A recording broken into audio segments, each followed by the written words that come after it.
Yes, means last week, the previous lecture had happened where we had successfully completed our last chapter, and that was the drainage pattern of India.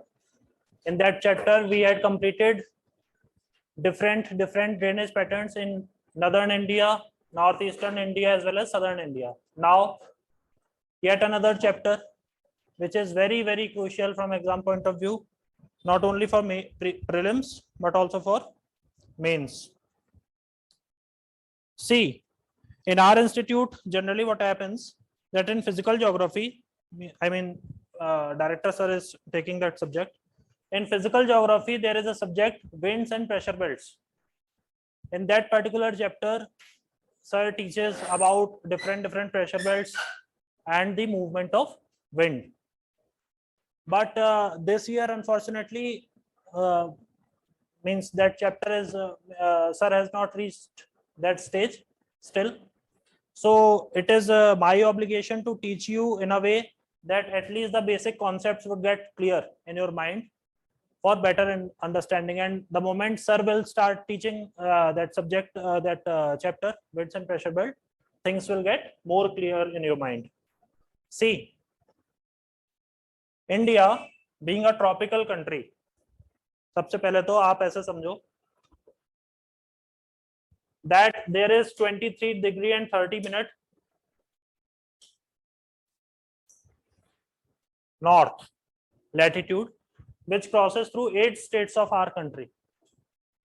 That is Tropic of Cancer, and the presence of Tropic of Cancer makes our country a tropical country, right? आप लोग नए आए हैं, एक दो और कोई भी कोई नया है क्या? आगे तो कोई नया नहीं है, सब पुराने ही हैं. पूछो एक सवाल. छोड़ो. ज्योग्राफी पढ़ी है? कब तक? 10th तक पढ़ी है. ठीक है, आपने 10th तक पढ़ी है. सी ट्रॉपिक ऑफ कैंसर, देखो हमारा जो गोला है ना, गोला पृथ्वी, इसके बीच से एक लाइन गुजर रही है, इसको हम बोलते हैं 0 degree. And there is 23 degree 30 minute south and another line 23 degree 30 minute north. Clear? It is known as tropic of what? Cancer. आवाज नहीं निकल रही. Tropic of Capricorn.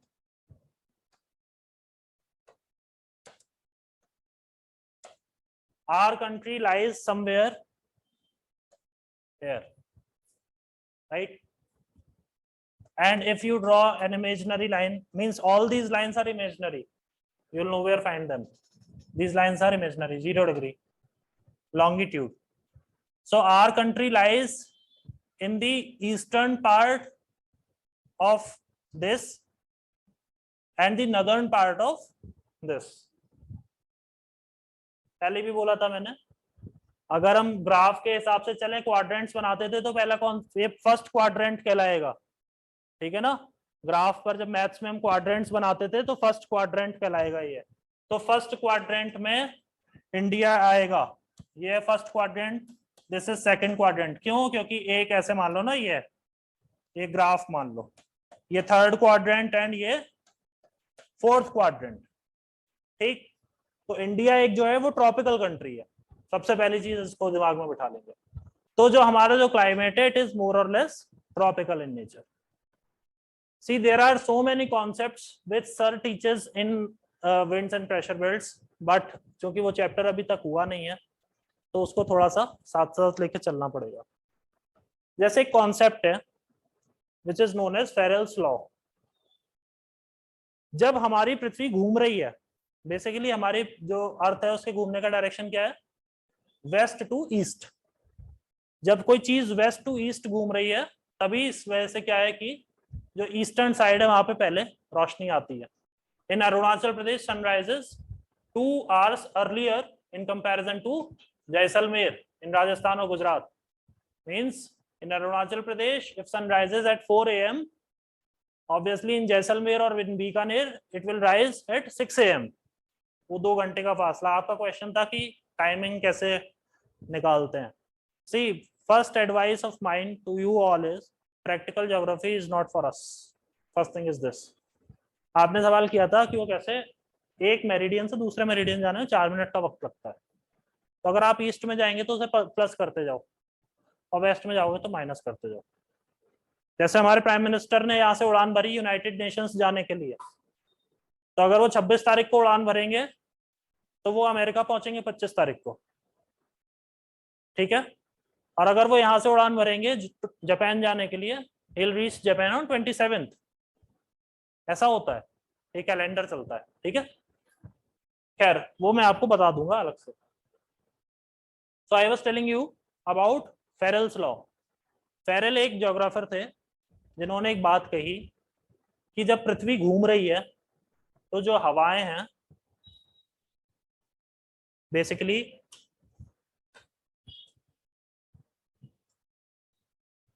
अगर हम इसको इक्वेटर मान लेते हैं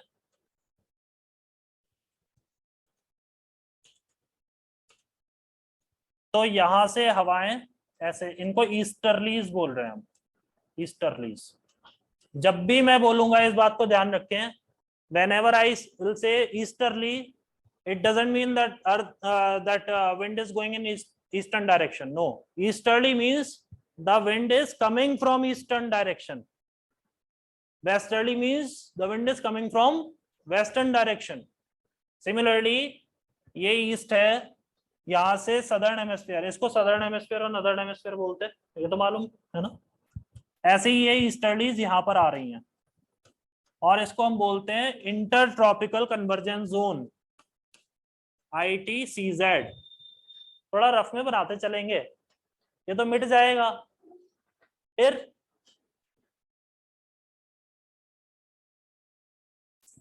वो एक पन्ना तो पलट गया. जो लोग ऑनलाइन है वो भी थोड़ा, आप भी इसको बना लेना, थोड़ा इजी रहेगा.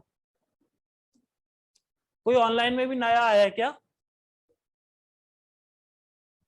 It's like Rajya Sabha, the upper house of parliament. People come and go. क्या हुआ? विचारों में सहमति नहीं बन पा रही है क्या? PT Usha, Ilaiyaraaja, Vijendra Prasad and चौथा कौन नाम है? वीरेंद्र हेगड़े. 4 लोग 4 स्टेट, पूरा दक्षिण भारत साध लिया एक ही बार में. Article 80 clause 2. जल्दी बनाओ भाई, इतना टाइम थोड़ी ना है. इसीलिए मैंने कहा था स्टेनोग्राफी भी सीख लो लगे आप. जब यहाँ से फ्री होते हो तो करणपुर चले जाया करो. इसको बनाओ. सी ITCZ में क्या हो रहा है अभी, जैसे सन है, सन ये हमारा सूर्य देव है, हमारे सूर्य देव. ठीक है. अब सूर्य देव की सीधी किरणें पड़ रही हैं ये इक्वेटर पे. अब इधर देखो, छोड़ो, जितना बन गया बन गया. सन से सीधा रेडिएशन, सीधा इंसोलेशन आ रहा है इक्वेटर पे. ठीक है. अब जिस जगह पर सीधी सन की रोशनी पड़ रही है, जाहिर है कि वो एरिया गर्म हो जाएगा.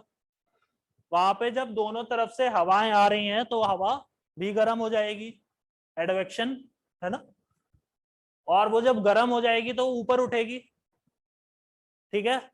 तो ये यहाँ पर इंटर ट्रॉपिकल कन्वर्जेंस जोन बनता है. इंटर ट्रॉपिकल कन्वर्जेंस मतलब अलग अलग ट्रॉपिक्स से हवाएं आ रही हैं और वो यहाँ पे कन्वर्ज हो रही हैं. फिर वो यहाँ पर चूंकि गर्म हुई, हल्की हुई तो वो ऊपर उठी, और ऊपर उठी तो एक लेवल को रीच करने के बाद वो दोबारा, क्योंकि वहां पर ठंडक मिलेगा उसे हाई एल्टीट्यूड पे, और उसके बाद वो फिर से कंडेंस होगी. कंडेंस होगी तो वो सबसाइड डाउन करेगी. समझे? जो हवा यहाँ आई उसको सूरज की सीधी रोशनी, सीधे इंसोलेशन की वजह से वो गर्म हुई. गर्म होने की वजह से वो हल्की हुई. हल्की होने से वो उठी तो ऊपर गई, वो ठंडी हुई.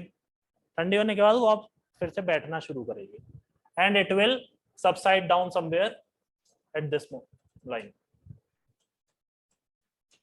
ठीक है, तो इसको बोलते हैं ट्रॉपिकल लो प्रेशर बेल्ट. लिख लो ट्रॉपिकल लो प्रेशर बेल्ट. ये जो ITCZ जहां पे दे रखा है ट्रॉपिकल लो प्रेशर बेल्ट, और ऊपर लिख लो subtropical high pressure belt. Subtropical high pressure belt, subtropical high pressure belt. Similarly ये हमारे दो पोल्स हैं, north pole and south pole. ये बेहद ठंडे हैं, यहाँ पे बहुत ज्यादा. ये नॉर्थ पोल यहाँ पे मैंने लिख दिया, इधर ये नॉर्थ पोल है, लिख गया, ये नॉर्थ पोल है उधर. तो नॉर्थ पोल और साउथ पोल में चूंकि ठंड बेहद है, वहां पे क्या होगा कि प्रेशर बहुत ज्यादा होगा. ठीक है, ठंडा, एकदम ठंडा. तो उसको बोलेंगे हम polar high pressure belt. Polar high pressure belt, ऊपर भी लिख लो नीचे भी लिख लो, पोलर हाई प्रेशर बेल्ट. पर एक्सियल रोटेशन तो वहां पर भी हो रहा है. एक्सियल रोटेशन कौन सा फोर्स काम करेगा? Centrifugal force. Centrifugal force. आप वो देवदास पिक्चर आई थी, उसका सीन याद करिए कि सिंदूर भरा एक थाली में और गोल गोल गोल गोल घूमने लगी, तो सारा सिंदूर छिटक गया चारों तरफ, एक रिंग बन गई सिंदूर की. That is known as centrifugal force. जो हवा है, जो एटमॉस्फेयर, जो ब्लैंकेट है, पर पृथ्वी तो घूम रही है, तो उससे क्या है, वो हवाएं डिफ्लेक्ट हो रही हैं चारों तरफ. अब यहाँ पे हाई प्रेशर है, तो हवा और पानी का एक बेसिक फीचर है, कैरेक्टरिस्टिक फीचर है कि वो हाई प्रेशर से लो प्रेशर की ओर जाएगा. सीधी सी बात है, साइंस है. अब चूंकि यहाँ पे हाई प्रेशर है, इसके कंपैरिजन में इस जगह पे लो प्रेशर है, तो इसको सब पोलर लो प्रेशर बेल्ट यहाँ पे बनती है. दूसरा कारण एक ये भी है कि हॉट वाटर, वार्म करंट्स जो होते हैं ओशन में, जो करंट्स चलते हैं, देखो एक तो समुद्र का पानी, नॉर्मली जो पानी हम देख रहे हैं वो है ओशन का, पर उसमें एक यूनी डायरेक्शनल एक करंट चलता है कुछ कुछ जगहों पर, कुछ कुछ जगहों पर, और वो फिक्स्ड है. उसका एक रूट फिक्स्ड है कि वो उस दिशा में जा रहा है. वो ठंडा भी हो सकता है, वो गर्म भी हो सकता है. एक्चुअली क्या होता है कि ये जो पोलर रीजन है, यहाँ पे सब पोलर रीजन है, यहाँ पर ज्यादातर गर्म देखे जाते हैं, और उसके वजह से वो गर्म करंट होने की वजह से यहाँ पे लो प्रेशर कंडीशन बनती है. तो इसकी वजह से भी ये हवाएं यहाँ पे आती है. तो इसको बोलते हैं सब पोलर लो प्रेशर बेल्ट. सब पोलर लो प्रेशर बेल्ट.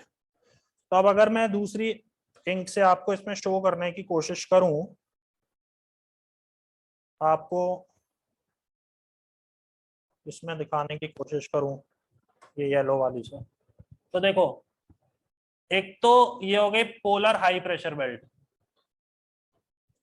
फिर ये सब polar low pressure belt, then subtropical, एक ये tropical, then subtropical, then subpolar, and then polar. Sorry, इसको मत लेना, ये इसी को मान लो. ठीक है, एंड ये तो 1 2 3 4 5 6 7 टोटल 7 बेल्ट्स हमारे पास निकल करके आई.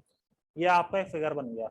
इस चीज को अभी थोड़ा बहुत समझ लो, फिजिकल ज्योग्राफी का ये पार्ट है. मैंने आपसे यही बोला, कोरियोलिस फोर्स जो मैं आपको बता रहा था, कोरियोलिस फोर्स क्या कहता है कि अगर कोई हवा यहां से आई, फेरेल्स लॉ क्या कहता है basically, what is the soul of Ferrel's law? Ferrel's law ये कह रहा है कि कोई हवा इधर आई और उसने इक्वेटर को क्रॉस किया, तो वो राइट हैंड साइड मुड़ जाएगी. कोई हवा अगर ऐसे जा रही है तो नदर्न हेमिस्फीयर में एंट्री लेते ही वो राइट हैंड साइड पे मुड़ जाएगी, और अगर कोई नदर्न हेमिस्फीयर से कोई हवा ऐसे नीचे आ रही है और उसने इक्वेटर को क्रॉस किया तो वो लेफ्ट हैंड साइड मुड़ जाएगी. मतलब लेफ्ट ऐसे देखने में, अगर आप उधर से आओगे तब भी आपका राइट ही पड़ेगा. ठीक है, अल्टीमेटली वो पड़ेगा राइट. पर हम अगर ऐसे इसको 2D फिगर में मान लें तो ऊपर जाते में इधर राइट और नीचे जाते हैं ऐसे लेफ्ट में मुड़ जाएगी. ये इसलिए होता है क्योंकि कोरियोलिस फोर्स लगती है. कोरियोलिस फोर्स की वजह से ये चीज देखने को मिलती है। आप इतनी बात समझे, क्योंकि ये जो कोरियोलिस फोर्स है, जो फेरेल्स लॉ है, यही आपका पूरा समझने में मदद करेगा मानसून को, कि असल में मानसून आता क्यों। ठीक है, तो एक बार आपने इसको समझ लिया, नहीं आया समझने में फिर भी बताएंगे, ऐसा कोई बात नहीं है कि खत्म हो गया मामला, नहीं। ओके, सो आप हेडिंग डाल लो पहले climate,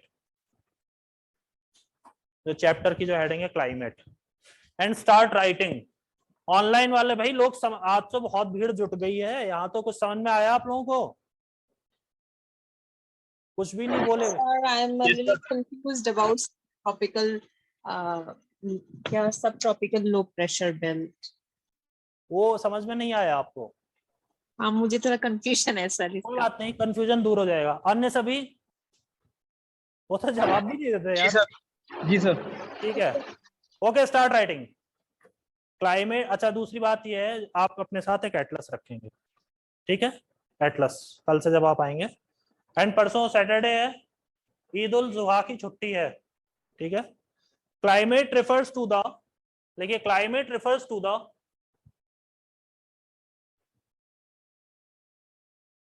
sum total of weather conditions, sum total of weather conditions and variations. Climate refers to the sum total of weather conditions and variations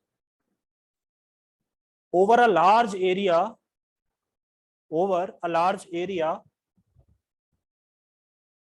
for a long period of time,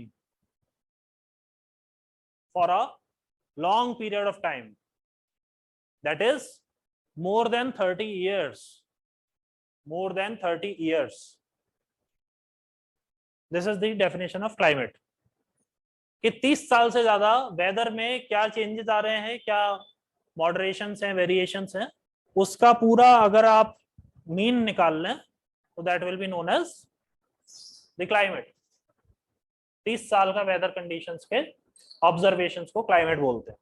लिखिए, weather refers to the state of, weather refers to the state of the atmosphere over an area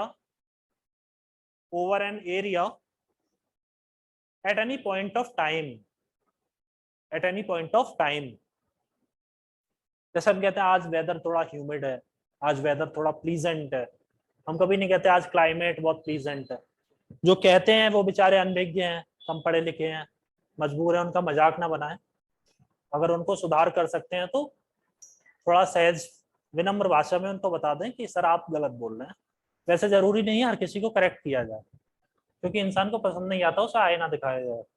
लिखिए, the elements of weather and climate, पर हम तो पैसा ले रहे हैं आपको आईना दिखाने का। लिखिए, the elements of weather and climate are the same. The elements of weather and climate are the same. They include temperature, atmospheric pressure, wind, humidity, precipitation. ठीक, सब हेडिंग डालिए। Determinants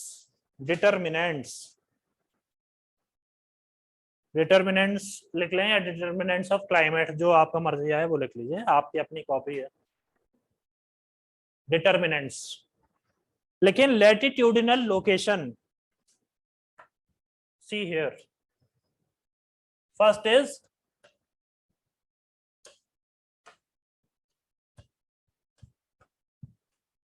latitudinal location. जो मैंने आपको बताया that India lies somewhere here in the first quadrant, ठीक है? अगर इंडिया यहां ना होकर के यहां होता, या इंडिया यहां होता, या इंडिया यहां होता, तो सारी कहानी बदल जाती। लैटिट्यूड का वो रोल होता है।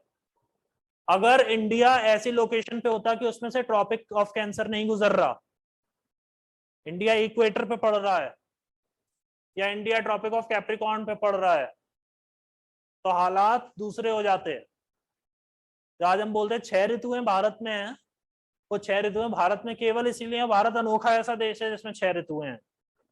दुनिया भर में 6 ऋतुएं कहीं भी नहीं होती, भारत में ऐसा है क्योंकि उसकी लैटिट्यूडनल लोकेशन वो it is unique.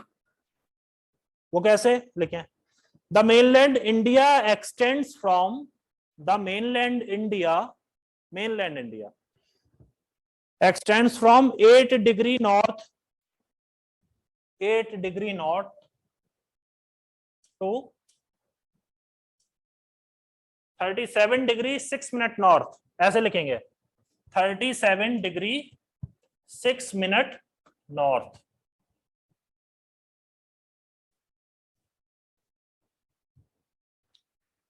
areas south of tropic of cancer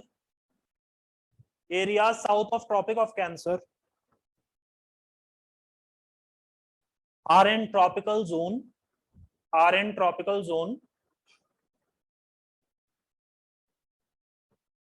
so please repeat.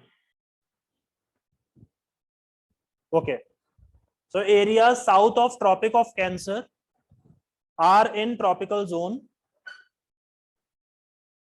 and hence they receive higher insolation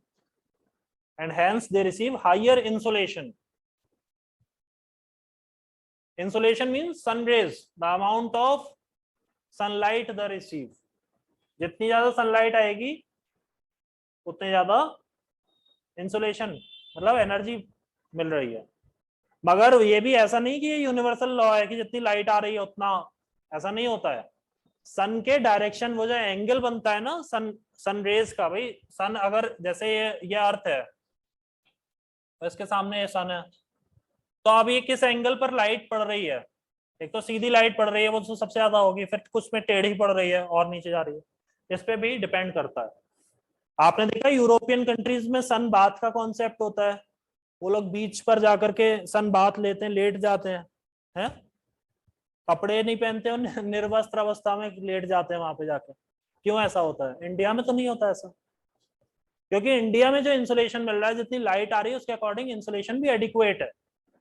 वहां पर क्या होता है कि लाइट तो आ रही है, जाहिर है कि सन रे आ रही है तो लाइट तो होगी, पर उसमें वो इंटेंसिटी नहीं होती है, just because the angle is such. ठीक है, तो इस बात को ध्यान रखना है। पर भारत में वो भी चीज फेवरेबल है। देखिए, the summer temperature are extreme, the summer temperatures are extreme but winter temperatures are moderate in most of the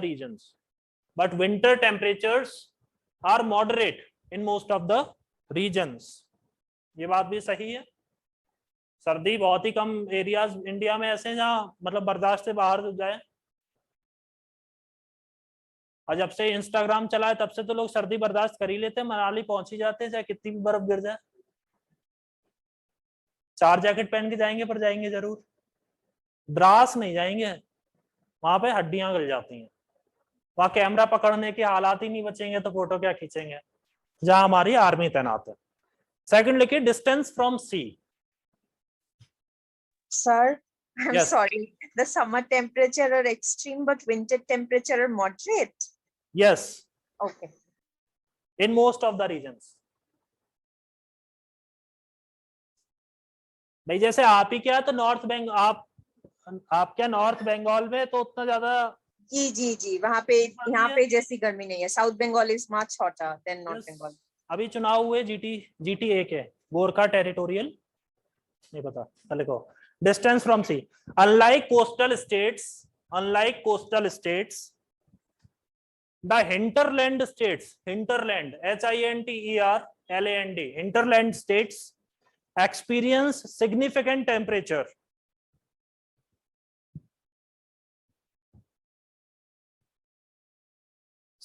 temperature gradient।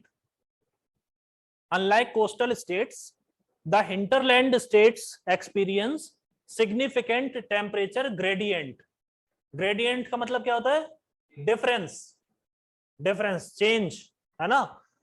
जैसे स्लोप में ग्रेडियंट होता है, हमारे जो गंगा प्लेन्स है उसमें उतना ज्यादा ग्रेडियंट नहीं है। ग्रेडियंट तो अगर आपको नापना है, आप उत्तराखंड में नापो, पता चलेगा भाई ऐसे जा रही है धार सीधी, पर मिएंडरिंग होने लगती है जब डेल्टा रीजन में नदी पहुंचती है। Why? Because gradient is, it is not that much significant.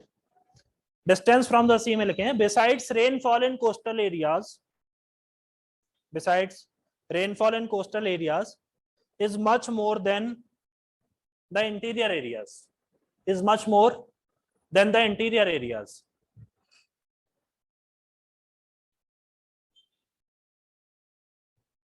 Much more than the interior areas. इस बात का मतलब समझे? अरे भाई साहब इधर आ जाओ, ऐसा मत करो अन्याय, क्या फायदा?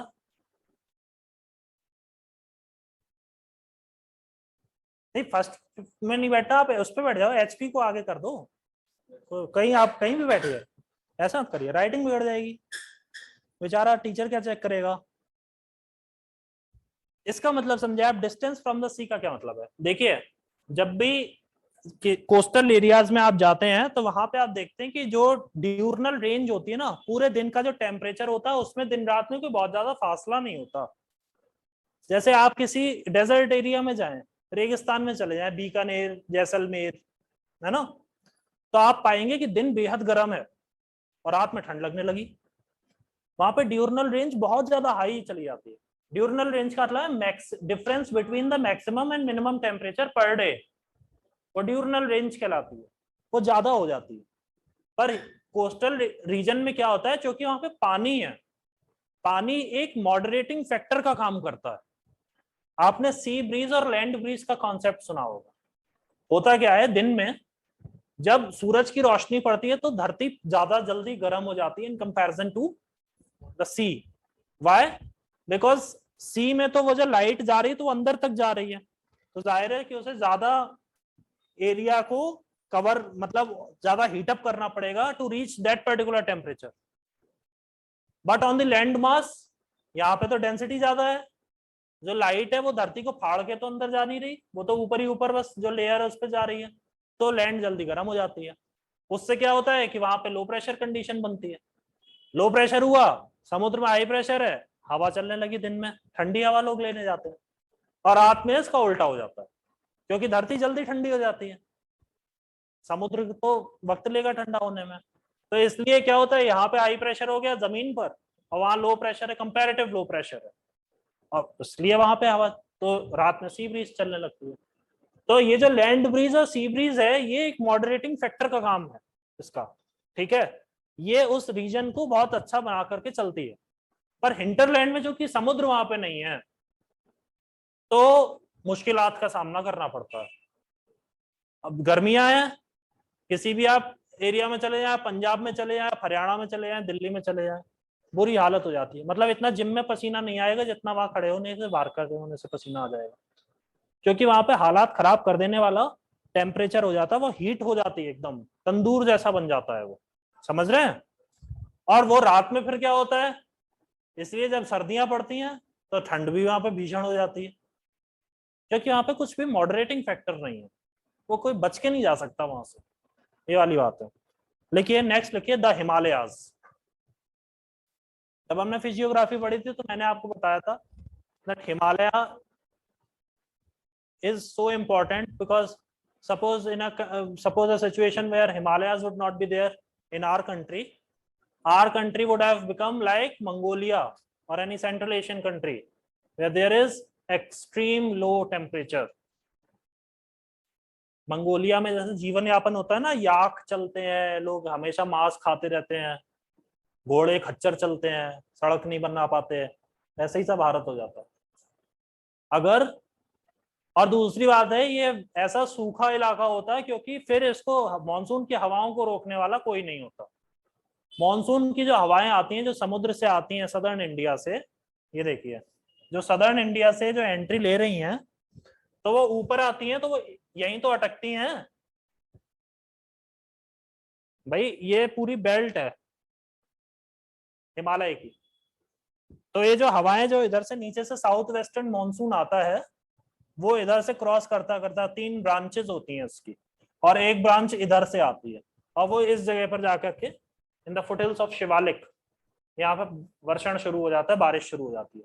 अगर हिमालय नहीं होते हवाएं सीधी निकल जाती, फिर बारिश भी नहीं होती, तो ना तो प्लेन्स में हमारे एग्रीकल्चर हो रहा होता, पूरा डेजर्ट जैसा होता, कोल्ड डेजर्ट। कोल्ड डेजर्ट क्यों होता? क्योंकि ऊपर से ठंडी हवाएं आ रही हैं। ठीक है, लिखिए they act as a climatic divide, Himalaya में लिखेंगे they act as a climatic divide because they protect India, because they protect India, they act as a climatic divide because they protect India from cold waves during winter, because they protect India from cold waves during winter, शीत लहर जिसे बोलते हैं। News में आप सुनते होंगे cold waves चल रही है, शीत लहर नॉर्थ इंडिया में, वो एक ट्रेलर जैसा होता है। अगर हिमालय नहीं होते तो असल में पता चलता कि शीतलहर किसे बोलते हैं। ठीक है, अभी हिमालय हमारे पास है, तब हमारे यहाँ सबसे जो दुनिया का सबसे ठंडा इलाका वो द्रास है, द्रास वैली, आर्मी बोलती है Dras sector, line of control LOC पे, वो सबसे ठंडा एरिया है इन द वर्ल्ड। उसमें क्या है, मतलब वो सबसे ठंडा बॉर्डर रीजन है, सबसे ठंडा एरिया नहीं है, वो तो याकूत्स्क है वहां पे अलग साइबेरिया में, मगर बॉर्डर रीजन जो है, कोई भी इंटरनेशनल बॉर्डर जहाँ पे आर्मी तैनात है, वो द्रास वैली है। ऐसा दुनिया में कोई और रीजन नहीं है, इंडियन आर्मी के पास है वो। ठीक है, तो वो अभी भी इतना ठंडा है जबकि हिमालय है। तो सोचा यदि हिमालय नहीं होता तो द्रास और द्रास के बिल्कुल सदर्न पार्ट जो है वो और कितना ठंडा होता। क्यों? क्योंकि ऊपर है Mongolia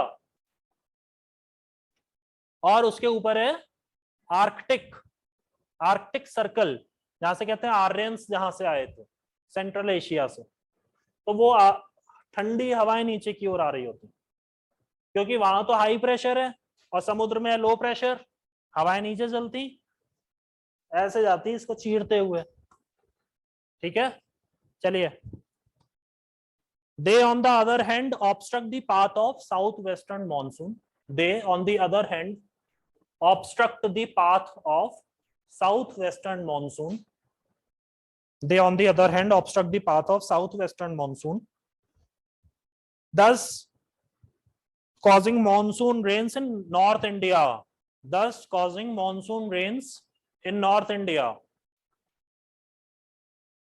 thus causing monsoon rains in North India. Next लिखिए physiography, physiography. Sir Himalayan belt जो है ये नॉर्थ ईस्ट में भी रोल प्ले करती है क्या? नहीं, नॉर्थ ईस्ट में रोल इसलिए प्ले नहीं करती है सर, मॉनसून में, किस में आप मॉनसून के रिस्पेक्ट में पूछ रहे हैं, टेम्परेचर के रिस्पेक्ट में पूछ रहे हैं? हाँ सर मानसून में। हाँ, मॉनसून में बेसिकली होता क्या है कि जो बे ऑफ बंगाल ब्रांच है ना, तो उसका रुख जो है बेसिकली वो कुछ यूं रहता है, वो कुछ ऐसा रहता है।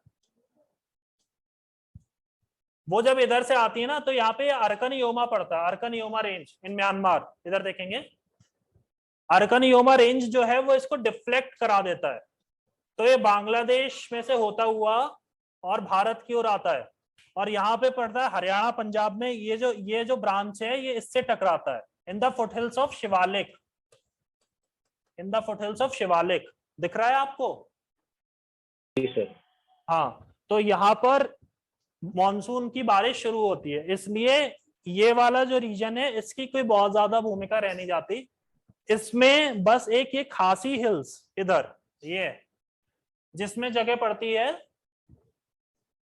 चेरापूंजी और मोसिनराम इन ईस्टर्न खासी हिल्स, ये बस खासी हिल्स वाला रीजन है, क्योंकि ये फनल शेप का काम करती है। ये जो हवाएं जब अंदर आती हैं तो ये 400 किलोमीटर का लगभग डिस्टेंस है, ये यहाँ तक पहुंचती है और इसको ये ऑब्स्ट्रक्ट कर लेती हैं। तो यहाँ पे चेरापूंजी और मौसिनराम दो जगह पड़ती है, यहाँ पे बारिश हो जाती है। ठीक है, इसीलिए असम में ज्यादा इफेक्ट नहीं होता है? नहीं, असम में नहीं आता। ठीक है, ओके। अच्छा, ऊपर यहाँ पे एक जगह पड़ती है, on the tri junction of Bhutan, Tibet and India, it is known as which valley? Physiography of India.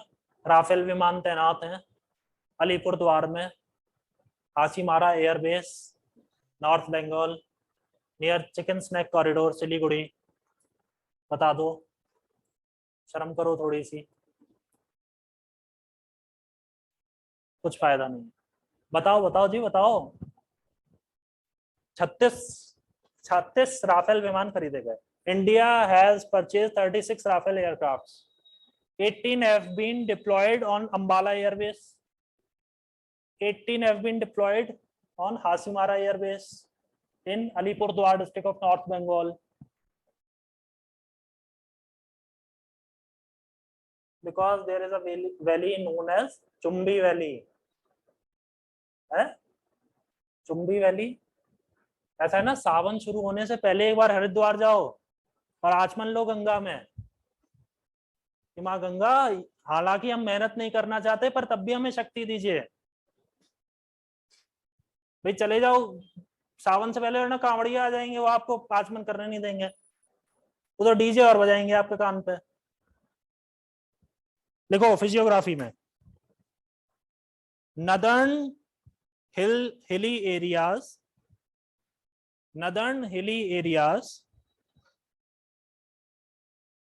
और जो ऑनलाइन अटेंड कर रहे हैं वो तो अलग ही एक मौन साध लेते हैं,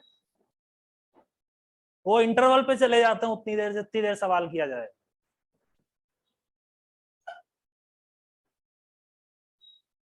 आप तो मुन्ना भाई से इतना भी नहीं सीख पाए कि फोन में ही देख के बोल दें। क्या फायदा, संजय दत्त ने इतनी महंगी पिक्चर बनवाई थी। लिखिए, northern hilly areas face moderate temperature, northern hilly areas face moderate temperature, unlike desert areas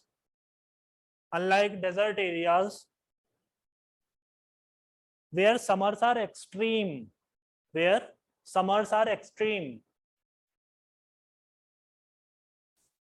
windward side of western Ghats. देखो ऐसा होता है, ये हमारे पास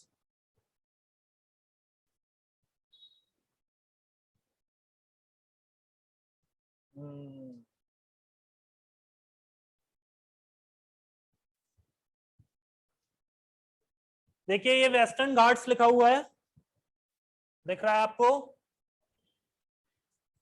जब हवाएं आएंगी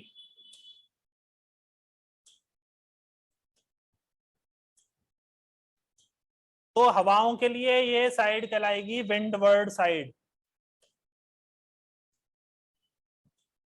ठीक, ये पहाड़ है, ये एक पहाड़ मान लो इसको पूरे को। इसमें ब्लैक कलर नहीं है क्या? चलो कोई बात नहीं, जो है उसी से काम चलाएंगे। हाँ ये मान लो, ये वेस्टर्न घाट्स अगर हैं तो ये विंडवर्ड साइड है, और ऑपोजिट साइड को क्या बोलेंगे? Levered side. लीवर्ड साइड जो होती है उस पे बारिश नहीं होती, उस पे वेजिटेशन भी नहीं होता। मसूरी में भी ऐसा है। Sir, what is the opposite side is called? Leeward side, leeward, LEEWARD। लिखिए, temperature unlike desert areas where summers are extreme, windward side of western Ghats have more precipitation. Windward side of western Ghats have more precipitation. Western Ghat को क्या बोलते हैं? Sahyadri. More precipitation, whereas leeward eastern ghats have less precipitation. leeward eastern ghats, ये देखिए इधर से, ये eastern Ghats है ना, ये तो ये लीवर्ड साइड में पड़ जाते हैं, क्योंकि ये तो उठा हुआ है, तो बारिश यहीं हो गई सारी जो होनी थी। ठीक है, और वो उधर पड़ गए, तो इसमें बारिश कब होगी? जब ये मॉनसून लौटेगा in the months of October and November. ठीक है, तो उसे बोलते हैं नॉर्थ ईस्टर्न मॉनसून, ये ऊपर से लौटेगा। तो जब ये लौटेगा तो ये यहाँ से गुजरता हुआ आएगा और यहाँ पे जो है लो प्रेशर बन चुका होगा। तो जैसे ये बे ऑफ बंगाल में एंट्री लेंगी हवाएं ऊपर से, तो मॉइस्चर गेन करेंगी और उस मॉइस्चर को यहाँ पे तुरंत बारिश करा देती है। ठीक है, ऐसी भीषण बारिश होती है, उसे क्या बोलते हैं? Torrential rains. Torrential rains, torrential rain का मतलब ही होता है भीषण बारिश, क्योंकि अभी उसने तुरंत ही तो मॉइस्चर कलेक्ट किया है और तुरंत ही गिरा दिया। मान लो एक डिब्बा लिया आपने और उस डिब्बे में भर लिया पानी और उसमें छोटा नहीं बड़ा सा होल कर दो तो छपाक से पानी गिरना शुरू हो जाए। मतलब ऐसा भी नहीं बिल्कुल तली उसकी अलग कर दी, एक बड़ा होल करना है फिर वो पानी आप लेकर के चलना शुरू करो, यहां से वहां तक का सफर तय करो, तो सबसे ज्यादा पानी यहाँ गिरेगा और वहां जाते जाते एक बूंद रह जाएगी। मैं छोटे होल की बात नहीं कर रहा है, मैं बड़े होल की बात कर रहा हूँ डिब्बे के तली में। इसी को हम बोलेंगे टॉरेंशियल रेन। मॉइस्चर कलेक्ट हुआ और वो जैसे ही उसका लैंडफॉल हुआ, जैसे ही वो जमीन से टकराया उसने बरसना चालू किया। ठीक है, और खत्म हो जाता है वो, और वो हवाएं बढ़ जाती हैं आगे। इवन पूरे इधर केरला साइड में भी नहीं, तमिलनाडु का जो कोरोमंडल कोस्ट है, कोरोमंडल कोस्ट पे ही सबसे ज्यादा बारिश होती है। ठीक है, जो चेन्नई वगैरह में भी जो बारिश होती है वो नॉर्थ ईस्टर्न मॉनसून से बारिश होती है। तो आपने फिजियोग्राफी का भी रोल समझ लिया। Next is eastern, whereas eastern ghats have less precipitation. Precipitation is the scientific term used for rains.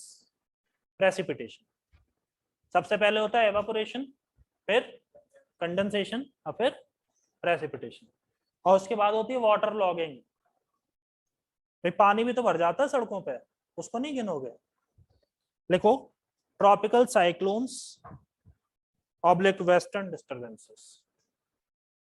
Tropical cyclones oblique western disturbances, ये फिफ्थ डिटर्मिनेंट आप लिख रहे हैं, fifth determinant. Tropical cyclones oblique western disturbances. See tropical cyclones originate in Bay of Bengal. Tropical cyclones, start writing. Tropical cyclones originate in Bay of Bengal as well as Arabian Sea, and they influence the large part of peninsular India.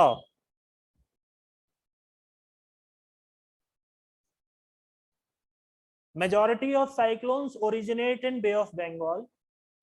Majority of cyclones originate in Bay of Bengal. आपका कहीं छूटा, किसी का कहीं छूटा? They influence large part of peninsular India. जिसका जहां छूटेगा वो वहीं अपना हाथ खड़ा कर दे तो मेरी ट्रेन छूट गई, कृपया चेन खींची जाए, तो मैं रुकूंगा ना फिर।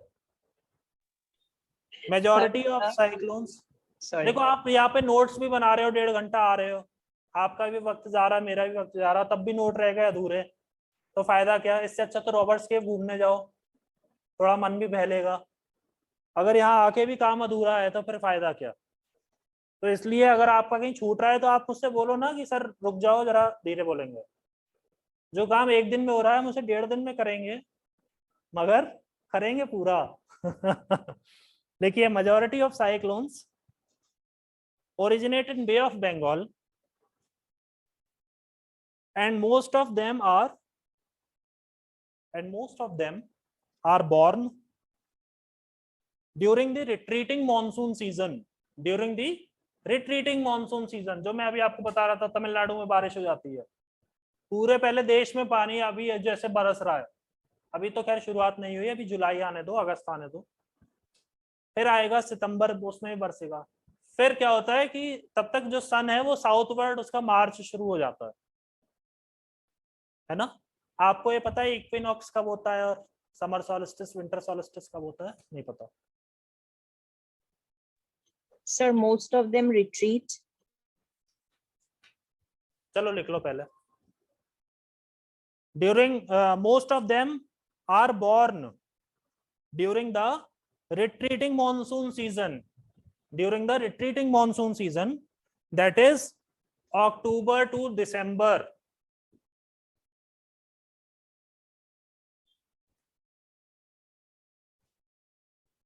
They influence weather conditions. They influence the weather conditions along the eastern coast of India. Along the eastern coast of India. ठीक है, समझे कि नहीं?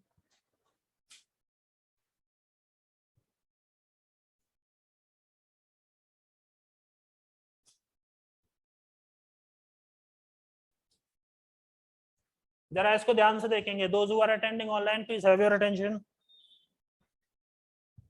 अगर हम इसको सन ले लें, सूर्य, सन,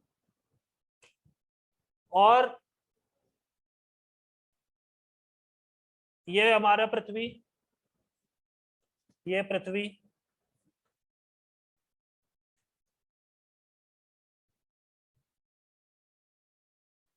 एक तो ये थोड़ा झुकी हुई है ऐसे,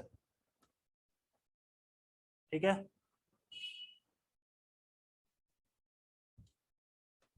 पृथ्वी बिल्कुल ऐसे नहीं है, थोड़ा सा टिल्ट है, ठीक है, और टिल्ट पे घूमती है. अब आप देखो 23 मार्च एक डेट, और नीचे 23 सितंबर दूसरी डेट, इधर 22nd of December and इधर 21st of,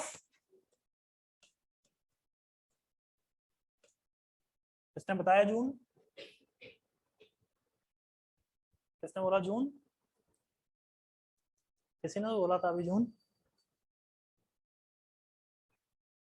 अब इसको आप कनेक्ट कर लो एक लाइन से.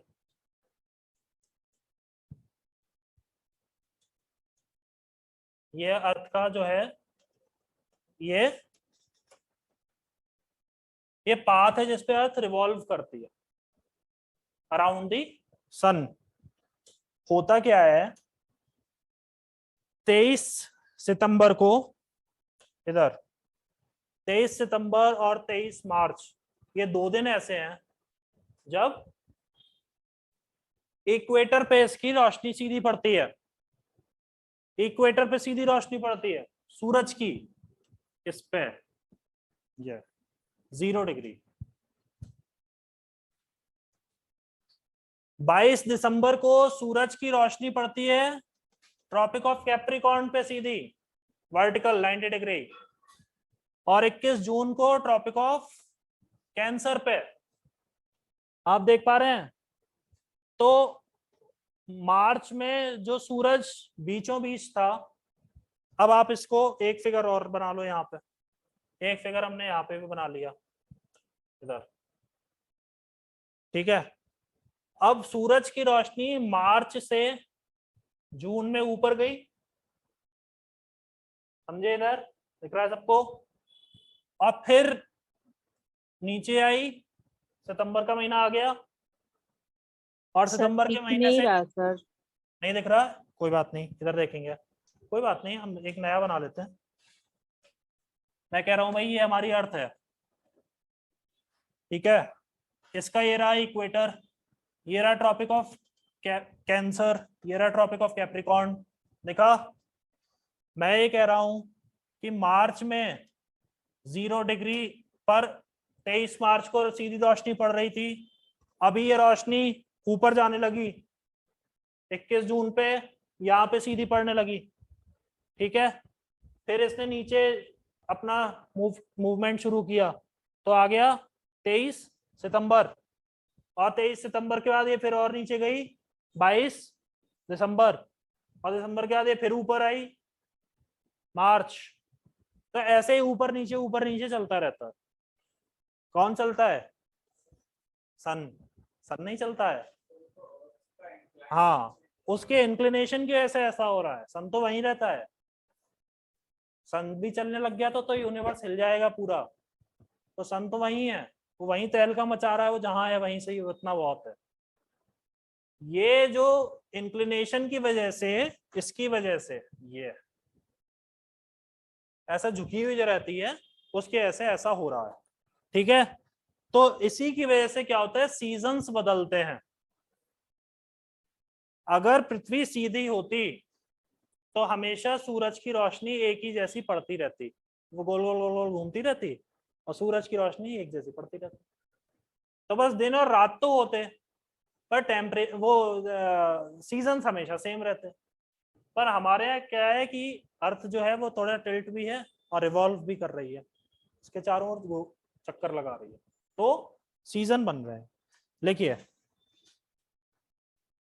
In the winter season the north India experiences, in the winter season North India experiences light to moderate rainfall, light to moderate rainfall,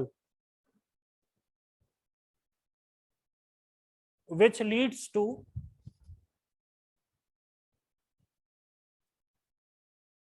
light to moderate rainfall, which leads to abrupt fall in air temperature, abrupt fall in air temperature, bringing snowfall in Himalayas, bringing snowfall in Himalayas, and cold waves in northern plains, cold wave in northern plains। देखिए, ऐसा होता है जब मौसम बदल रहा होता है, एक तो वो समय ऐसा होता है कि जब वायरल फीवर फैलना शुरू होता है, जब मौसम बदलता है, सर्दी भी है गर्मी भी है, पता ही नहीं चल रहा है आखिर मौसम कैसा है। और उसी बीच अगर एक बार बारिश हो जाए, जैसे अक्टूबर आएगा, अभी नवरात्र आएंगे जिन्हें शारदीय नवरात्र बोला जाता है, और नवरात्र तक तो गर्मी रहेगी, इवन दिवाली तक भी गर्मी रहती है। फिर एक बार हो जाती है बारिश और सारे पंखे बंद, और एक और हो गई तो स्वेटर बाहर। इसको कहते हैं एब्रप्ट फॉल इन टेम्परेचर, अचानक, मौका नहीं दिया समझने का, ठीक है। तो and cold waves in northern plains, northern plains, ठीक है। तो अब हम यहां से शुरुआत करते हैं सीजन्स की, हमारे जो सीजन्स हैं, ठीक है। अभी तक जितना कुछ आपको बताया गया है उसमें आप कहाँ अटके वो बोल दो, पीछे पलट लो, अन्य देखो कोई ऐसी चीज,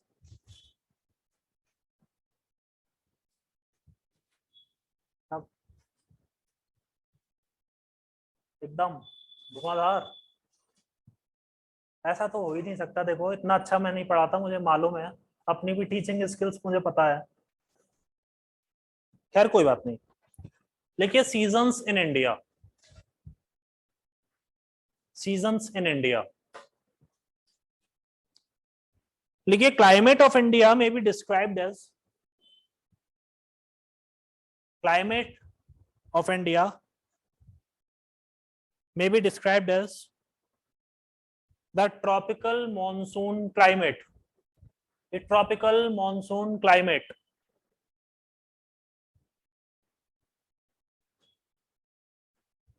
हो गया। even northern India lying beyond the tropical zone, even northern India lying beyond the tropical zone acquires a tropical touch, acquires a tropical touch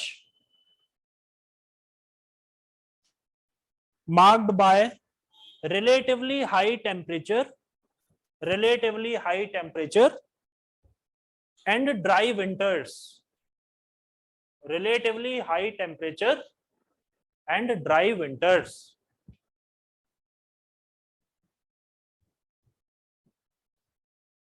देखिए, जिस भी हवा में मॉइस्चर होगा ना, वो हवा की डेंसिटी क्या हो जाएगी, कम होगी कि ज्यादा होगी? अगर मॉइस्चर आ गया, ड्राई एयर है उसमें मॉइस्चर आ गया, डेंसिटी ज्यादा हो जाएगी। सोच लो।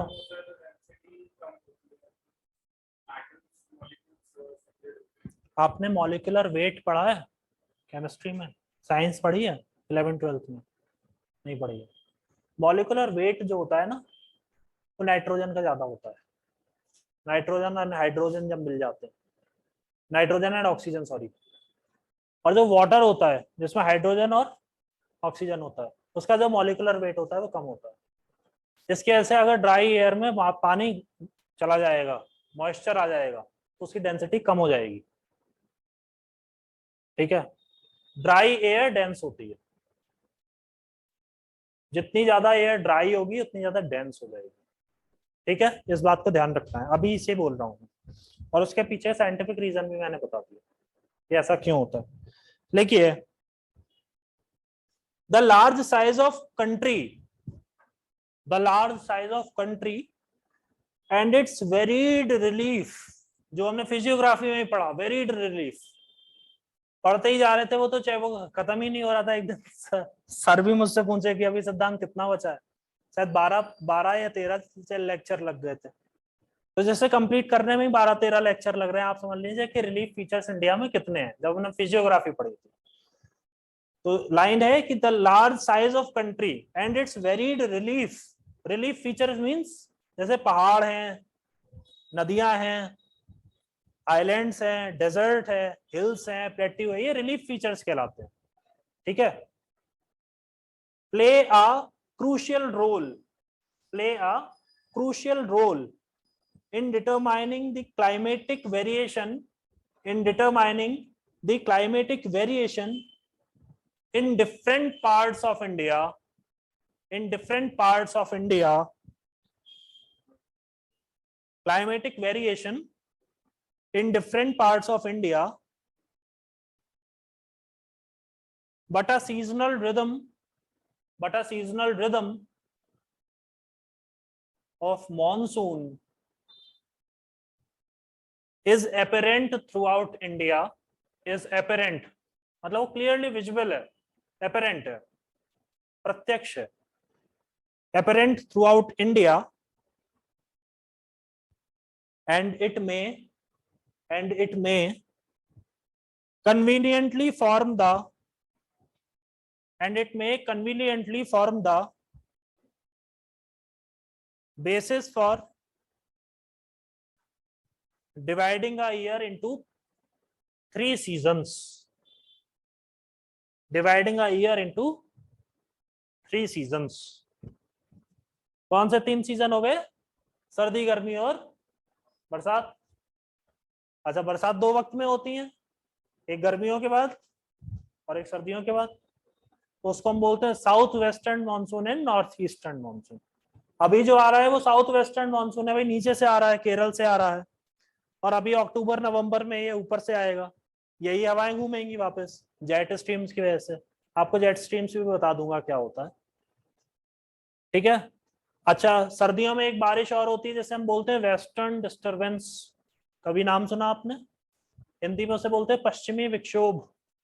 होता क्या है कि हमारा जो मेडिटेरेनियन सी है नियर इटली, मेडिटेरेनियन सी की जो लोकेशन है वो ऐसी है कि ऊपर यूरोप है। खोलो भैया एटलस खोलो, तुरंत खोल लिया करिए बिना कहे, जहां लोकेशन की बात शुरू हुई वहां एटलस खुल जाएगी। आपने कितने लोगों ने पढ़ी है किताब द एल्केमिस्ट? एल्केमिस्ट पढ़ी है? तो लड़का था वो ऊपर हिल टॉप पे बैठ जाता था क्योंकि ठंडी हवा उसको चेहरे पे लगा करती थी। याद है? भूल गए? हाँ, बहुत टाइम पहले पढ़ी थी।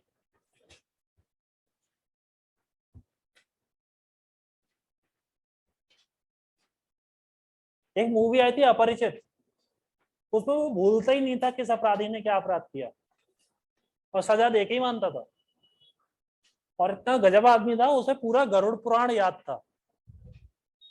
वे तो हत्या कर देता था, कानून हाथ में लेता था, और फिर ऊपर से लिख के भी जाता था कि ये गरुड़ पुराण के इस अध्याय की ये सजा दी गई है। तो ऐसी मेमोरी हम लोगों की क्यों नहीं हो जाती है? हमें पूरे पूरे पुराण याद हो जाए। क्या निकाला आपने, कौन सा? यूरोप निकालिए, यूरोप में दिखेगा आपको मेडिटेरेनियन सी, दिखा? मेडिटेरेनियन सी के नदर्न साइड में आप देखो, इससे देखो, ये लो,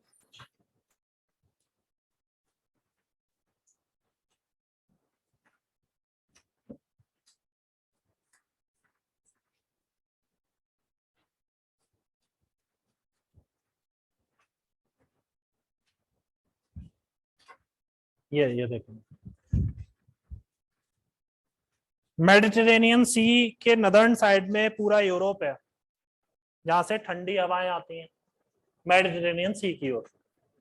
और नीचे अफ्रीका, नीचे अफ्रीका दिख रहा है आपके पास? एटलस नहीं है?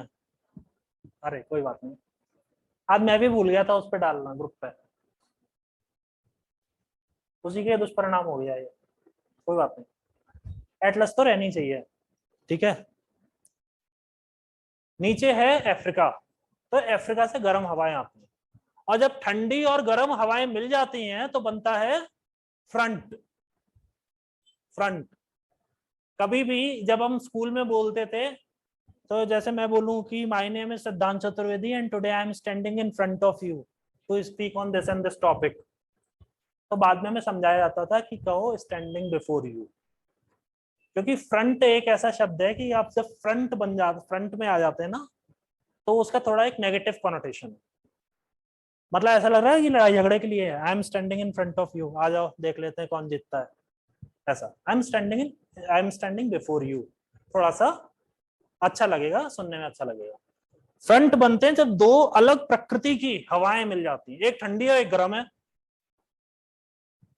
तो वहां पे बन जाता है साइक्लोन मेडिटेरेनियन सी में, ठीक है। और ये चलना शुरू करता है टुवर्ड्स द ईस्ट। अब आप निकालो इसमें एशिया, आप भी निकालिए, एशिया निकालिए, 63 पेज नंबर निकालिए, मिला क्या? एशिया मिला? तो उसमें एशिया में आप देख रहे हैं अफगानिस्तान, ईरान, मिला? मिला? तो ये मेडिटेरेनियन सी से ईस्टर्न साइड में यात्रा शुरू हो जाती है। ऑनलाइन वाले भाई कहाँ गए सभी? Yes sir. हाँ ठीक है, अच्छी बात है, वहीं रहिए। जो ईस्ट साइड में जब शुरुआत हो जाती है वो उसको चलना शुरू करते हैं, और यहाँ पे इसको साथ मिलता है, इसके मतलब इसका कैरियर बन जाती हैं जेट स्ट्रीम्स, और वो इसे भारत तक लेकर आती हैं, और ये अफगानिस्तान पाकिस्तान पूरे में बारिश कराता हुआ पहुंचता है Punjab, Haryana, western Uttar Pradesh, Delhi NCR, Jammu, southern Kashmir, पूरे एरिया में, वेस्टर्न राजस्थान, थोड़ी बहुत बारिश वहां भी हो जाती है सर्दियों में, ठीक है। और इसी से किसको फायदा मिलता है? रबी क्रॉप्स को। अगर ये बारिश ना हो गेहूं कभी नहीं पकेगा, अच्छा नहीं कभी गेहूं। अदरवाइज पंजाब में कभी ऐसी कोई बहुत भयंकर बारिश नहीं होती, पंजाब जो चलता है वो उसकी पूरी खेती जो देखो बारिश, आपने पैरेलल गवर्नमेंट मत चलाइए। जब भी बारिश होती है पंजाब में, अच्छी बारिश होती है सर्दियों के वक्त, अभी उतनी अच्छी बारिश नहीं होगी, इसलिए जो पंजाब की खेती, हरियाणा की खेती है, वो चलती है किसके भरोसे? कैनाल्स के भरोसे, ठीक है। इसीलिए सतलज यमुना लिंक बनाया गया था, सतलज का पानी करनाल भेजने को। मूसेवाला जी को बिल्कुल पसंद नहीं आई वो वाली बात, इस पंजाब का पानी करनाल जा रहा है, उनका गाना सरकार ने हटा दिया, वो इसीलिए चला था। तो ये जो वेस्टर्न डिस्टरबेंस आता है ये हमारे यहाँ सर्दियों में बारिश कराता है, इस बात को ध्यान रखेंगे। मेडिटेरेनियन सी में बनता है, वाई?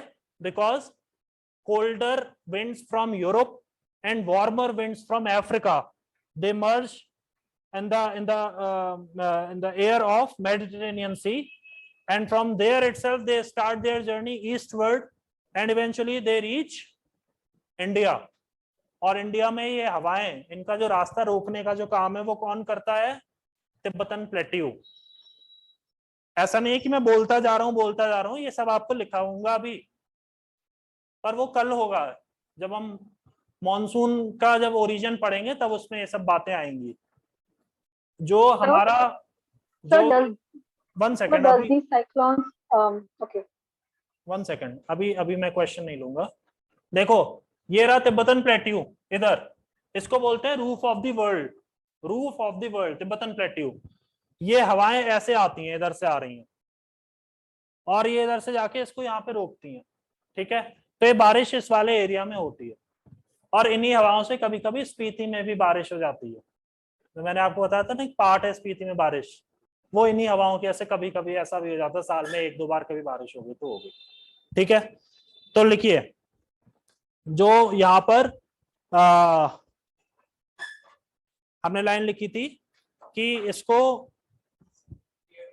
3 सीजन्स में the most characteristic feature of monsoon, the most characteristic feature of monsoon is the complete reversal of winds. हाँ अब आप अपना सवाल बताइए पहले तो।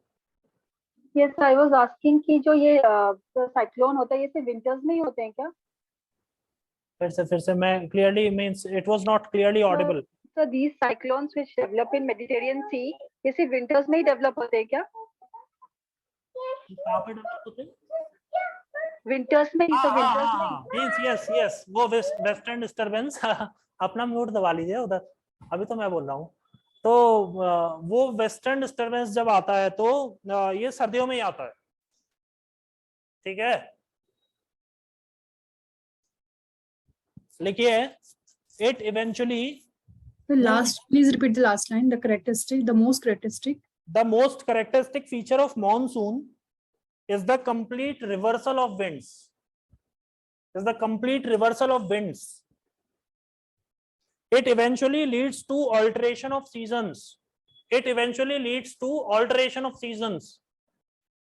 भाई सीजन ऑल्टर तो हो गया, जो अभी गर्मी पड़ रही थी वो पानी बरसना शुरू हुआ तो गर्मी शांत नहीं हुई क्या, और अभी जब ये लौटने लगेगा तो फिर से गर्मी होगी, which is known as the October heat. अब फिर आएगा, फिर ये वेस्टर्न डिस्टरबेंसेस आने लगेंगे तो उधर ठंड गहरा जाएगी। तो इन्हीं हवाओं से तो सीजन में ऑल्टरेशन हो रहा है ना। लिखिए on the basis of monsoon variation, on the basis of monsoon variation there are 4 seasons, there are 4 seasons। first is cold weather season, cold weather season। second is hot weather season।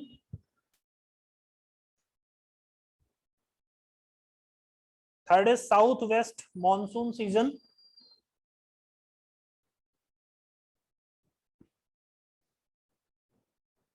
monsoon season and fourth is retreating monsoon season।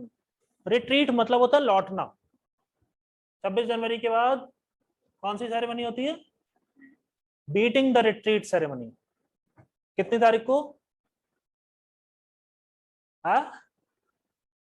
29 January sir. 29 जनवरी। कहाँ पर होती है? Rashtrapati Bhavan.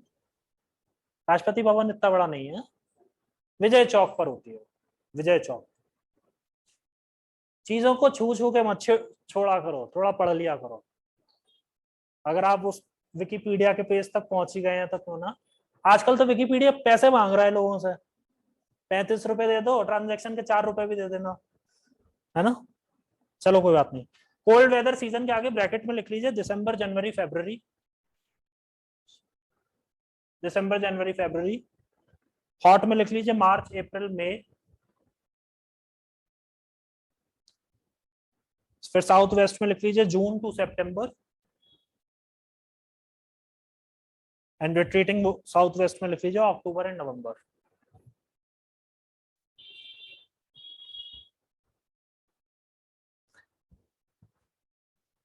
Now start writing cold season, cold season, cold weather season या cold season.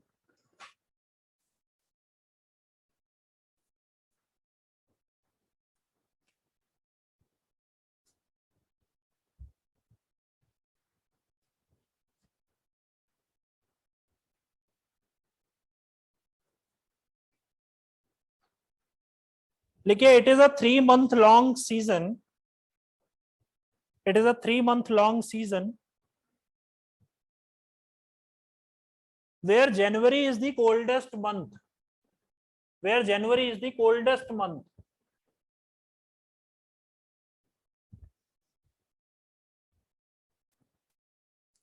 The mean daily temperature remains below, the mean daily temperature remains below 21 degree centigrade, 21 degree centigrade over most parts of northern India, over most parts of northern India.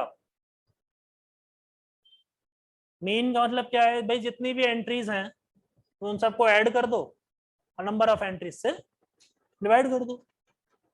तो आज जितने दिन का आपने temperature note किया वो सारे temperature को ऐड कर दो और जितने दिन है उससे डिवाइड कर दो, तो मीन टेम्परेचर 21 या उससे कम निकल के आता है इन 3 महीनों का।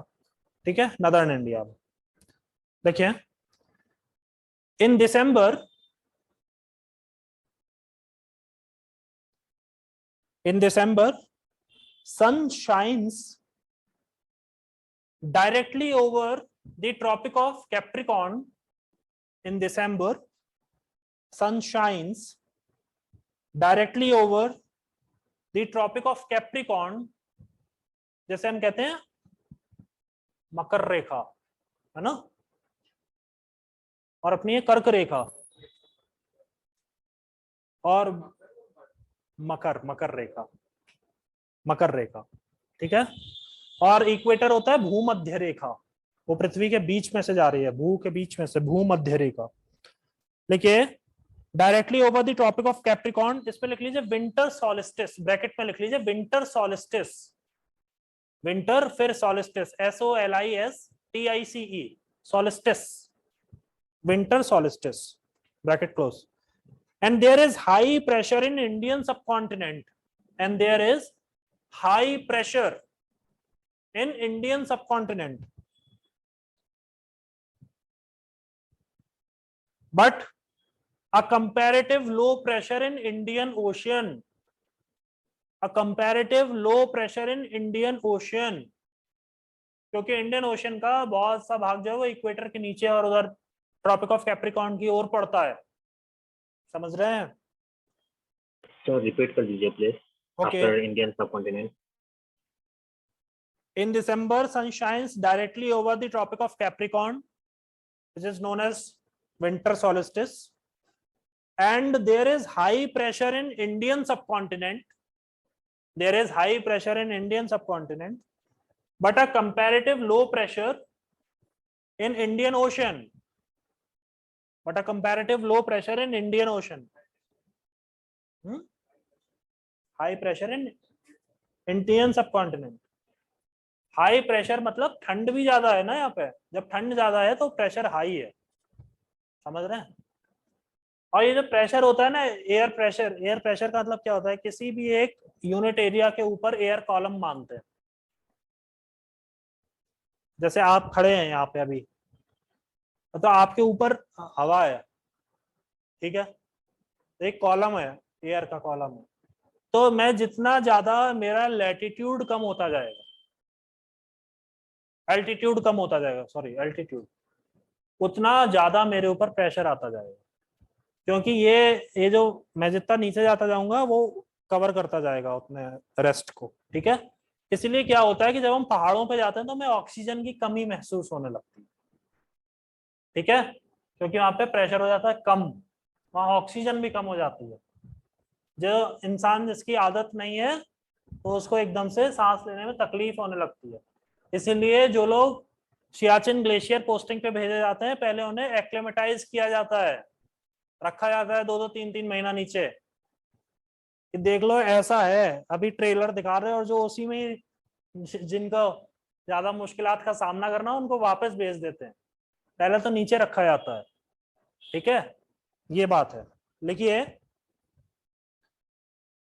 Thus northeast winds blow from hinterland to ocean. Blow from hinterland to ocean, क्योंकि हिंटरलैंड में हाई प्रेशर है और ओशियन में लो प्रेशर है, समझ रहे हैं? इंडियन सबकॉन्टिनेंट में हाई प्रेशर है और इंडियन ओशियन में लो प्रेशर है, तो सबकॉन्टिनेंट से ओशियन की ओर हवाएं चलना शुरू हो जाएंगी, ठीक है? जहां पर भी भाई ऐसा कमी होगी ना भाई, 2 मग में पानी ले लो, वो जो एक्सपेरिमेंट किया करते थे उसको पाइप से जोड़ लो, एक में कम पानी रखो दूसरे में ज्यादा पानी रखो, बहता हुआ जाएगा, अल्टीमेटली 2 मग भी खराब हो जाएंगे, उन्हें छेद भी तो कर दिया ना आपने, वो नहीं कोई देखता। लिखिए, north eastern winds blow from hinterland to ocean and therefore they do not bear rains, they do not bear rains. भाई पानी पड़ा ही नहीं, मॉइस्चर वो गेन कहां से करते? जब अपने यहाँ जंगलों में आग लग जाती है, जंगलों की आग को क्या बोलते हैं? दावानल बोलते हैं, है ना? तो जब जंगलों में आग लग जाती है तो टिहरी झील से पानी लिफ्ट करने का ऑर्डर मिलता है हेलीकॉप्टर को, या जब कुमाऊं मंडल में आग लग जाती है तो कहते हैं कि आप नैनीताल से जो झीलें बनी है वहां पे 2, उसमें से आप पानी लिफ्ट करेंगे, तो आप हेलीकॉप्टर को हवा मान लो, तो जब हेलीकॉप्टर के रास्ते में पानी पड़ा तभी तो वो मॉइस्चर लिफ्ट करेगा ना। अब अगर वो पड़ता ही नहीं तो मॉइस्चर लिफ्ट कहां से करता? वही हवा के संग होता है, हिंटरलैंड से हवा आ रही है, उसको पानी मिला ही नहीं तो बरसाए क्या? पर वो जब बहती बहती हवा इधर आई तो उसको पानी मिला, तो उसने मॉइस्चर गेन किया, रुख इस ओर था तो उसने चेन्नई में बरसात करा दी, तब भी चेन्नई में ग्राउंड वाटर नहीं है, मुश्किल है, ठीक है? लिखिए, Tamil Nadu was the first state in our country where the rainwater harvesting was made compulsory। अगर आपके रेन वाटर हार्वेस्टिंग का प्रोजेक्ट नहीं है, प्लांट नहीं है, आपके घर का नक्शा पास नहीं होगा। Tamil Nadu was the first state to implement the scheme of mid day meal, ध्यान है? हाँ, उसकी लोकेशन भी तो है, और सैलिन मतलब वाटर में ना सैलिनिटी भी बहुत ज्यादा है, इसलिए भी प्रॉब्लम है वहां पे। अर्बनाइजेशन तो है ही ना प्रॉब्लम, और अर्बनाइजेशन से ज्यादा अनसाइंटिफिक यूज, जुडिशियस यूज कभी नहीं होता। जैसे जिन सोसाइटीज में 24 घंटे पानी आता है, उसमें जो लोग, जो बच्चे पैदा हुए ना उन सोसाइटीज में, उन बच्चों को पानी की अहमियत कभी नहीं पता होती। और उन घरों के बच्चों से बात कर रहे हैं जिनके सुबह और शाम आधा आधा घंटे सप्लाई का पानी आता है, वो आपको बताएंगे कि पानी की अहमियत क्या होती है, क्योंकि सप्लाई का पानी कभी कभी आता भी नहीं है। जल निगम ने हड़ताल कर दी, या पाइप की मेंटेनेंस चल रही है, या आज पाइप टूट गया, घर बन रहा था, सड़क खुद रही थी, तो हफ्ते में 3 दिन तो पानी आया नहीं, 3 दिन आया आधा आधा घंटा, तो वो लोग आपको बताएंगे कि पानी क्या क्या चीज होती है, ठीक है? बरसात का भी पानी आदमी कलेक्ट करता है घर के अन्य कामों के लिए, कि जो पेयजल है उसे बचा के रखें। तो वहां तो बहुत ही बुरी हाल है। साउथ इंडिया में तो मतलब एक तो नदियां वैसी नहीं है, हैदराबाद में पानी नहीं है, चेन्नई में पानी नहीं है, बेंगलोर में पानी नहीं। बताओ, बेंगलोर में तो इतनी ज्यादा झीलें हुआ करती थी इस जमाने में, बिल्कुल नहीं, कुछ भी नहीं, खत्म, सब मिट्टी भरी, और 25 माला 30 माला, बस 25 और 30 में जो रह रहे हैं उनको पानी कहाँ से लाओगे गुरु? उसका कोई जवाब नहीं है सरकार के पास, क्योंकि हमें कॉरपोरेट कल्चर को बढ़ावा देना है, हमें ऑफिसेस खुलवाने अपने यहाँ।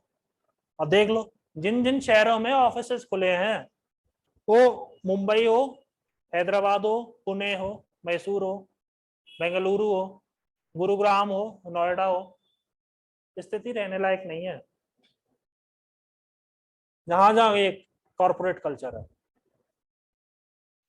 और मैं कुछ वो नहीं, वैसा कमेंट नहीं पास कर रहा, मगर क्या होता है, अलग अलग जगहों से लोग आते हैं, सबका अपना रहने खाने का तरीका अलग होता है, सबका कल्चर अलग होता है, ठीक है? जितने ओपन माइंडेड हम लोग नहीं है, हमसे कई ज्यादा ओपन माइंडेड नॉर्थ ईस्ट के लोग होते हैं, वो हमारे बीच में आ जाते हैं तो हमको, हम एक कदम पीछे हट जाते हैं कि अरे बाप रे ये क्या हुआ, क्योंकि उनका कल्चर थोड़ा ओपन माइंडेड है, ब्रॉड माइंडेड है, उनका मैट्रियार्कल कल्चर है। तो इन सब जगहों पर क्या हुआ है, मिंगलिंग ऑफ कल्चर हुआ है, और वहां पे जो सोशियो कल्चरल थ्रेड है वो भी बहुत ज्यादा ऑल्टर हो चुका है, ठीक है? तो लोगों ने एक दूसरे के रवैये को देखते हुए भी अपनी आदतों में बहुत बदलाव लेकर आए। जो लोग वहां के लोकलाइट्स थे अभी वो भी अपने शहर के साथ ऐसा बर्ताव कर रहे हैं जैसे वो कोई अजनबी। तो ये चीज मैंने इस आंखों की देखी है, सामने की देखी हुई। तो इसलिए पानी तो भाई बड़ा, और जब पानी का, क्योंकि नीति आयोग की रिपोर्ट है 200 शहरों में ग्राउंड वाटर है ही नहीं। अब तो वो रिपोर्ट देने वाले भी रिटायर हो गए। कौन है नीति आयोग का सीईओ? अमिताभ कांत तो रिटायर हो गए ना, वही तो बोला अभी मैंने। सर पांडगड़िया। सुमन जी बहल, सुमन के बहल, ही नहीं नहीं नहीं नहीं भाई, अरे वो परमेश्वरन अय्यर नहीं है सीईओ स्वच्छ भारत अभियान वाले? नहीं पता? UP cadre IAS officer. Amitabh Kant Kerala cadre के आईएएस अधिकारी थे, 80 बैच के, 81 के यूपी कैडर के परमेश्वरन अय्यर। नौकरी छोड़ के यूएस चले गए थे, सिंगापुर में अपने रह रहे थे मजे से। मोदी जी ने वापस बुला लिया, क्या मैं आपकी जरूरत है आ जाओ। स्वच्छ भारत अभियान चलाया अभी नीति आयोग के सीईओ। थोड़ा अखबार पढ़ लिया करो, उसे भी अच्छा लगेगा जो अखबार देखे जाता आपके घर पे कि साहब मेरी मेहनत का मजा ले रहे हैं। सवेरे उठते हैं बेचारे, अखबार फेंक के जाते हैं, आप पढ़ते ही नहीं है। और या किसी चाय की टपरी वाले से देखो कॉन्ट्रैक्ट कर लो कि मैं हर महीने अखबार का बंडल ला के दूंगा, तुम मुझे इतना पैसा दो, उस पे रख के समोसे बेच देगा। भाई पेपर का तो यूटिलाइजेशन हो एटलीस्ट, आप तो कर नहीं रहे। लिखिए देयर इज, नहीं आपने कहां तक लिखा था, they do not bear rains because of low pressure, temperature is sufficiently high, because of low pressure temperature is sufficiently high in northwestern India. In northwestern India, there is a weak low pressure area in southern India. There is a weak low pressure area in southern India, comma Arabian Sea, low pressure area in southern India, comma Arabian Sea and Bay of Bengal. Therefore, low pressure area in southern India, Arabian Sea and Bay of Bengal. Therefore, low velocity winds, therefore low velocity winds blow from high pressure to low pressure.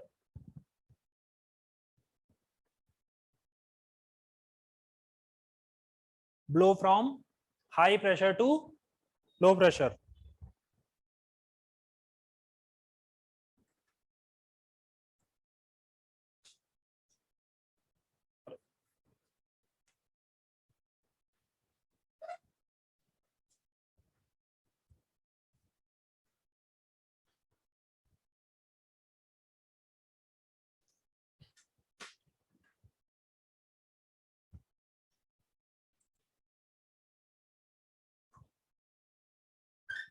देखिए there are three main reasons for the excessive cold in North India during this season. Excessive cold in North India during this season.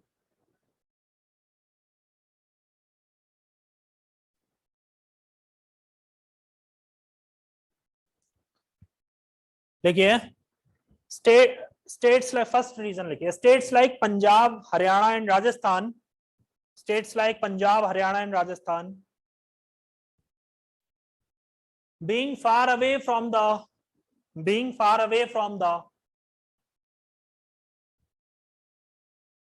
moderating influence of sea, being far away from the moderating influence of sea, experience continental climate, भाई समुद्र तो है नहीं उनके नजदीक, तो उनको तो हिंटरलैंड की थपेड़े झेलने पड़ेंगे। गर्मियों में लू चलेगी, सर्दियों में शीतलहर चलेगी, क्योंकि मॉडरेटिंग फैक्टर है ही नहीं उनके पास। सेकंड पॉइंट लिखिए, the snowfall in near by Himalayan ranges, the snowfall in near by Himalayan ranges creates cold wave situation, creates cold wave situation. The snowfall in the nearby Himalayan ranges creates cold wave situation.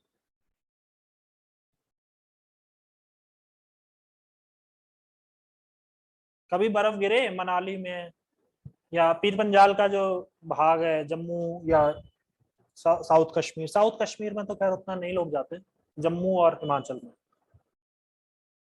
तो आप कभी जाओ वहां पे, आपको दिल्ली, हरियाणा और पंजाब तीन ही state मिलेंगे, हिमाचल तो मिलता नहीं, क्योंकि हिमाचल वाले उस समय अपने पानी की जुगाड़ में लगे रहते हैं, क्या सर्दी आ गई, सर्दी आ गई, पानी जम जाएगा। जैसा जो प्रॉब्लम मसूरी में होती है, मसूरी में पाइपलाइन में पानी जम जाता है, पता है ना आपको ये चीज? नहीं पता? नहीं पता, नहीं गए मसूरी, नहीं गए सर्दियों में। जब बर्फ गिर जाती है तो सर्दियों में पाइपलाइन में पानी जम जाता है मसूरी में, तो बड़ी प्रॉब्लम होती है, पानी का संकट हो जाता है। और वो जब बर्फ ज्यादा सॉलिड हो गई तो मान लो पाइपलाइन चटक भी जाती है, बहुत मुश्किलात होती है। तो जो लोग वहां के रहने वाले हैं वो तो घूमते फिरते नहीं है, उनके लिए तो प्रॉब्लम का टाइम आ गया ना वो। तो यहाँ से लोगों का घूमने का टाइम आ जाता है कि चलो घूम के आते हैं। थर्ड पॉइंट लिखिए, around February, around February the cold winds coming from Caspian sea, the cold winds coming from Caspian Sea and Turkmenistan, earlier Turkmenistan was a part of USSR, Turkmenistan bring cold wave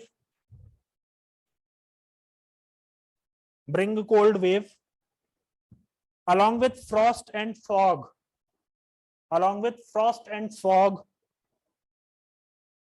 frost and fog, पाला और कोहरा, और एक होती है mist, जैसे बोलते हैं कुहासा। पाला जानते हो? पाला, पाला गिरता है तो फसल जला देता है, पाला जब गिरता है तो राख कर देता है, घास को, हरी घास बिल्कुल जल जाएगी रात भर में, वो उसका बिल्कुल अंदर तक जला देता है, खत्म कर देता है पाला। और कोहरा तो हम सब जानते ही।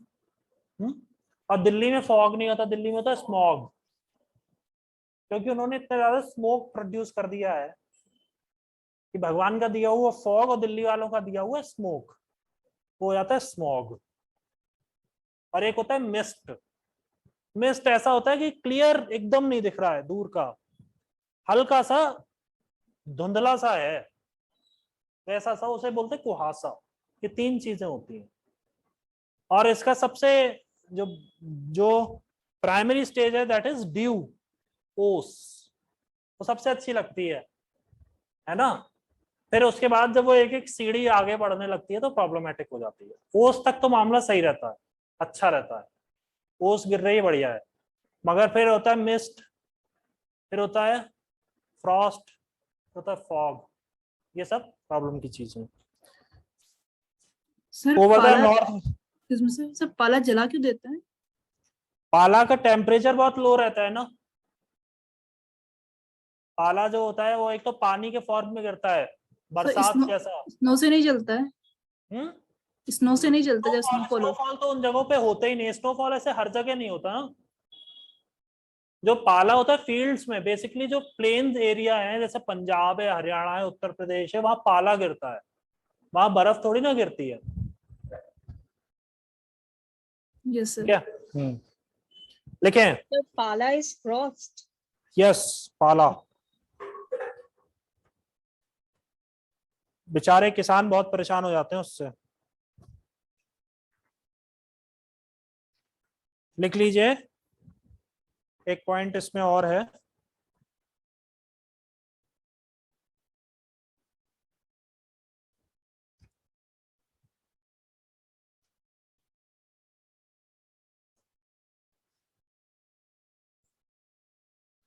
लिखिए during winters weather in India is pleasant. During winters, weather in India is Sir, pleasant. this line is after frost and fog. Hmm? Frost and fog. This line during winter is after this frost and fog. No. I'm ये जो आपका है ये इसमें आपको continue करना, वो तो मैं एक्सप्लेन कर रहा था, that is a different thing. Continue writing in the same heading. The pleasant weather conditions, मतलब पहला था during winters the weather in India is pleasant, ये फर्स्ट लाइन बोली थी मैंने. During winters the weather in India is pleasant. The pleasant weather conditions however get disturbed by shallow cyclonic depressions. However get disturbed by shallow cyclonic disturbances या depressions, cyclonic depressions originating over the East Mediterranean Sea, originating over the East Mediterranean Sea and traveling across West Asia, Iran, Afghanistan, sir Iran से पहले West Asia, Iran, Afghanistan and Pakistan before reaching North India. Before reaching North India.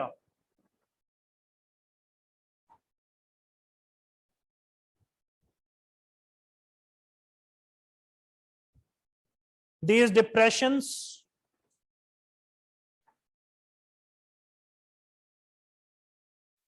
get augmented. These depressions get augmented. मतलब और ज्यादा ये पनप जाते हैं, और ज्यादा विकास इनका हो जाता है.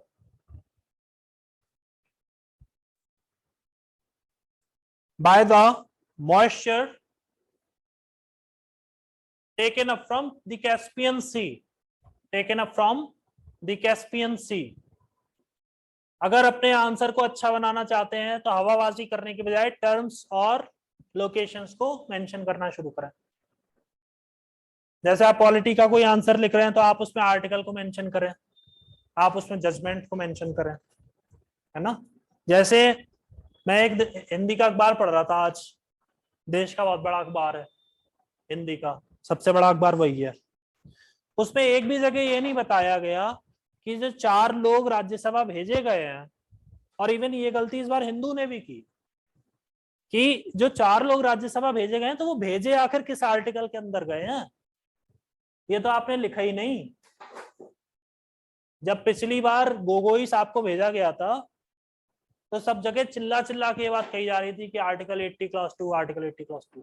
तो इस बार क्या हो गया, आर्टिकल 80 क्लॉज 2 हटा थोड़ी ना, रिपील थोड़ी ना हो गया, अभी भी तो लिखो.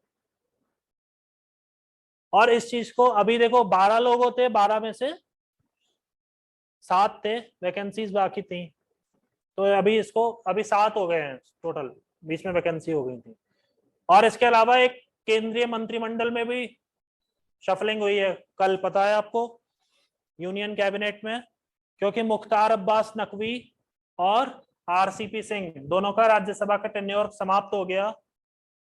तो मुख्तार अब्बास नकवी के पास जो डिपार्टमेंट था मिनिस्ट्री ऑफ माइनॉरिटी अफेयर्स, वो श्रीमती स्मृति जुबिन ईरानी को दे दिया गया है. Because coming from a Parsi family, she is also a representative of minority community of our country. Smriti Zubin Irani, her husband is a Parsi man. और आरसीपी सिंह के पास स्टील मंत्रालय था, इस्पात मंत्रालय, वो दे दिया गया है एविएशन मिनिस्टर ज्योतिरादित्य माधवराव सिंधिया को.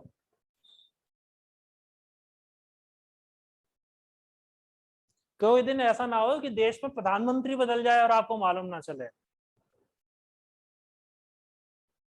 आप वही बोलें कि अरे मोदी जी तो चल रहे हैं, तो बदलेंगे तो यही कभी ना कभी. ठीक है, तो I think I should stop hair on itself. ये आपने यहाँ पे नोट कर लिया है पूरा, वेस्टर्न डिस्टरबेंस भी आपने नोट कर लिया है कि एक्चुअली होता क्या है. तो कल हम इसको देखते हैं, आगे बढ़ाएंगे, ठीक है। Okay, thank you so much.